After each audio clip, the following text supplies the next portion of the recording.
Bhuj sports અને social ક્લબની કારોબારીની બેઠક તાજેતરમાં યોજાઈ હતી, જેમાં કચ્છ જિલ્લામાં રમતગમતની વિવિધ પ્રવૃત્તિઓને આગળ વધારવા માટે શ્રેણીબદ્ધ નિર્ણયો લેવામાં આવ્યા હતા.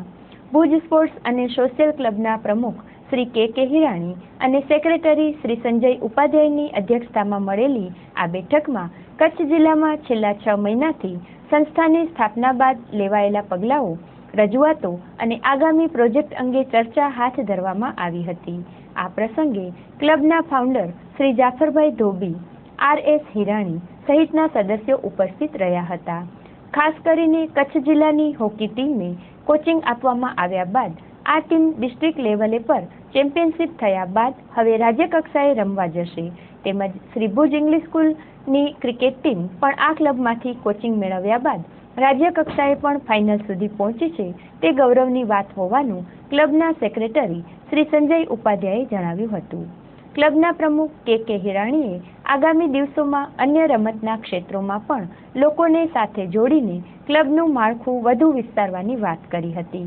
અત્રે ઉલ્લેખનીય છે કે આગામી સમયમાં Bhuj sports and social club tennis, indoor game, volleyball અને ક્રિકેટમાં ક્લબના બેનર નીચે ઓપન ટુર્નામેન્ટનું આયોજન હાથ ધરશે અને દર વર્ષે રમાય અને કચ્છના ખેલાડીઓને તેમાં પોતાની પ્રતિભા દર્શાવવાની તક મળે તે માટેના ક્લબના પ્રયાસો રહેશે, તેવું શ્રી હિરાણીએ જણાવ્યું હતું. આ ઉપરાંત કચ્છના પ્રતિભાશાળી ખેલાડીઓને કચ્છ બહાર કોચિંગ, ટ્રેનિંગ અને પ્રેક્ટિસ મેચો માટે પણ મોકલવા માટે ક્લબ અન્ય ક્લબ સાથે MOU સાઇન કરવા જઈ રહી હોવાની પણ જાહેરાત કરાઈ હતી. આમ કચ્છના રમતવીરો માટે Bhuj sports and social club કોઈ કચાશ બાકી નહીં રાખે તેવો સૂર કારોબારી સદસ્યો દ્વારા વ્યક્ત કરવામાં આવ્યો હતો. ક્લબના પ્રમુખ શ્રી કે હિરાણીએ આ અંગે ચંચળ ન્યૂઝ સાથે વાત કરી હતી.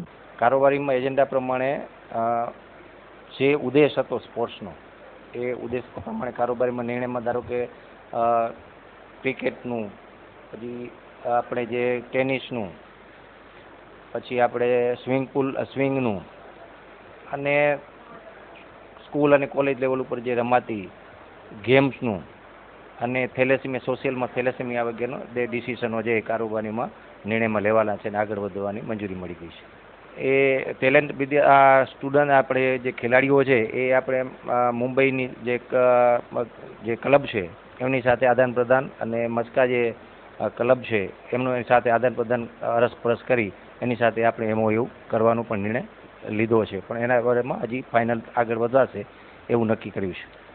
સ્વપ્ન ખાલી મારું નથી, કારોબારી અને એની સાથે તમામ મેમ્બરો છે, એ તમામનું સપનું છે અને સૌ સાથે લઈને જઈ રહ્યા છીએ અને એ દરેકના સપના જે છે એ સપના પ્રમાણે દરેક પાસે ટેલેન્ટ છે અને દરેક ટેલેન્ટને ભેગું કરી અને આગળ વધી રહ્યા છીએ. અને અપેક્ષા એક મારે નેતૃત્વ મળ્યું છે, પણ મારી એક નેતૃત્વનું માર્ગદર્શન છે, પણ જે કારોબારી આખી છે, જે મેમ્બરો છે આ ક્લબના, એ બધા કંઈકના અલગ અલગ ક્ષેત્રના બધા ટેલેન્ટો છે અને એ ટેલેન્ટને આપણે ભેગું કરી અને આગળ લઈ જઈએ છીએ અને સફળતા મળી રહી છે.